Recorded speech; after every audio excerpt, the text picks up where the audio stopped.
Can you start by taking us back to how you got started in real estate and business in the first place and share with us the journey that led to that moment when you were floating in the pool and you realized that what you were chasing wasn't actually providing the fulfillment you were looking for? You bet. Well, I'm going to take you way back. I immigrated. I'm an immigrant. I was born in the Netherlands, in Holland, wooden shoes, windmills. And I immigrated with my brother, Albert, my mother's Vantje. And I remember I have one memory of that. My mom crying when she saw the Statue of Liberty, because we actually took a boat into New York Harbor. We ended up in Denver, where I lived for 30 years. And we struggled. In fact, I remember we ate expired food.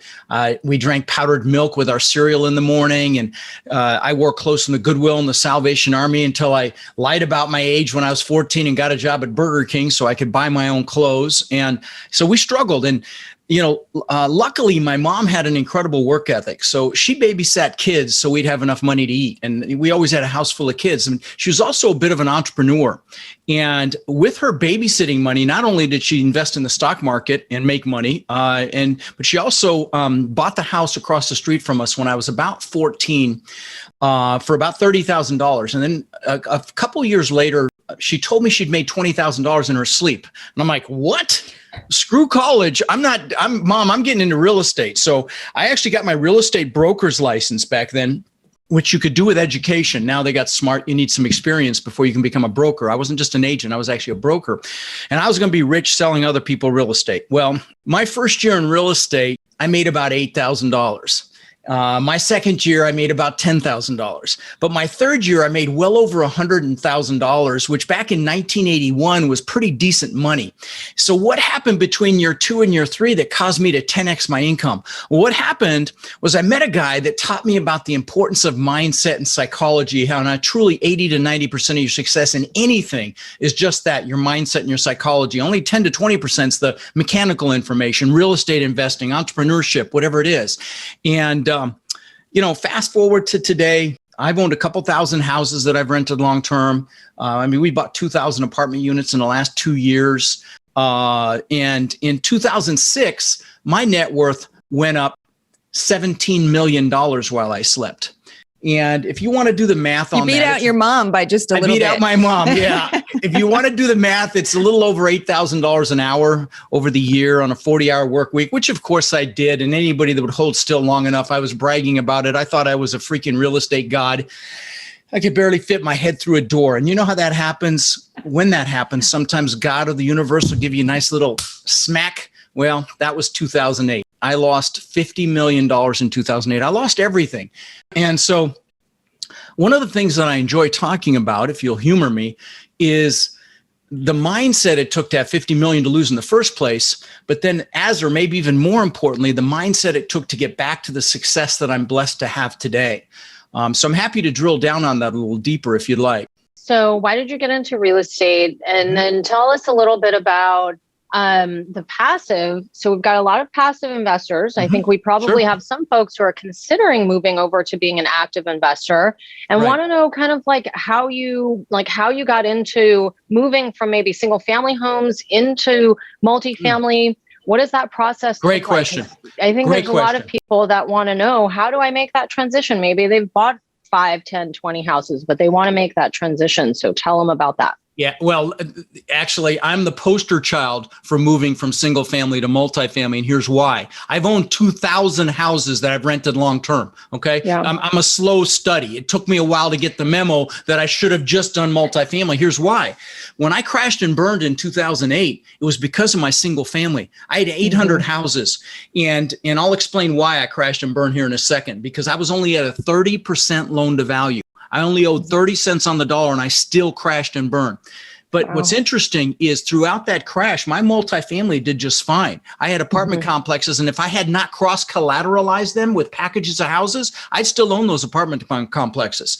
So the reason that I crashed and burned was First of all, I live in Florida, and Florida has no state income tax. So our property taxes are higher, which impacts what? Cash flow, right? Mm-hmm. And that the name of my podcast is Lifetime Cash Flow, because I finally got the memo after losing $50 million. And by the way, I'm real proud of this as well. We're about to hit 11 million downloads, which just blows my freaking mind. Wow. But anyway, so property taxes impact cash flow. I also had properties in wind and flood zones, which impacts what? Cash flow, right? The insurance is high. But what killed me was the logistics. And this is why I love multifamily. See, if I sent a maintenance guy to one of my apartment complexes, everything's the same. So you can stockpile parts, plumbing, electrical, appliance parts, door locks, window locks, everything. You stockpile them, and guy can be in and out in an hour. Well, if I had to send a guy to one of my houses that's an hour and a half one way, they've got to go see what's wrong. Every house is different. Then they've got to go find a Home Depot or a Lowe's where you have an account. That could be an hour round trip. And I don't know about you. You guys probably don't. Well, maybe you've rolled your sleeves up because you're in real estate. But whenever I go to Home Depot and go fix something, inevitably I have to go back because my knucklehead forgot something. There's that one screw that you left out. Thank you. Yep, always. So maintenance guys are no different. And what would take an hour at one of my apartment complexes took all day at one of my 800 houses, and that killed me. Okay, but here was the coup de grace. And, I wasn't paying attention to demographics. I had single family houses. I don't care where you work so much. Just pay the rent, if your credits, as long as you haven't got a lot of evictions and stuff. Most of my tenants were contractors, plumbers, electricians, drywallers, painters, roofers, which fell off a freaking cliff in 2008. They didn't have work.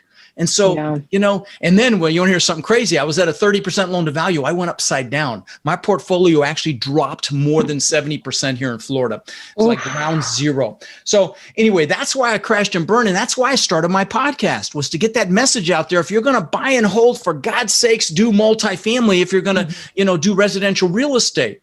Now, listen, as it relates to your question around passive investing is a fantastic way to get started in this business. We syndicate deals, you guys syndicate deals, and we make it a real point, me probably more than most, to educate our passive investors as they come into our deals, because a lot of them want to ultimately, well, not a lot, but some want to ultimately do it actively.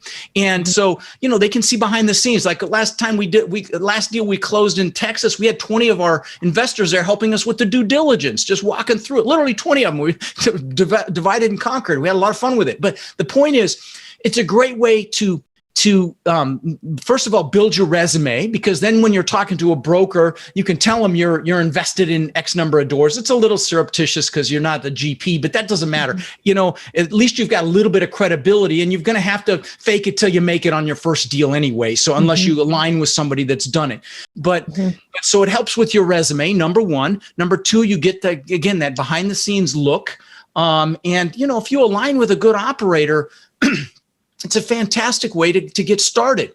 Now, the other thing is, candidly, you can actually get a little bip off the interest rate if you've been invested in a deal as well. The banks will look at it and give you a break on your first deal. So it's a great way to get started if you want to start passively. Now, a lot of people go right into doing it actively.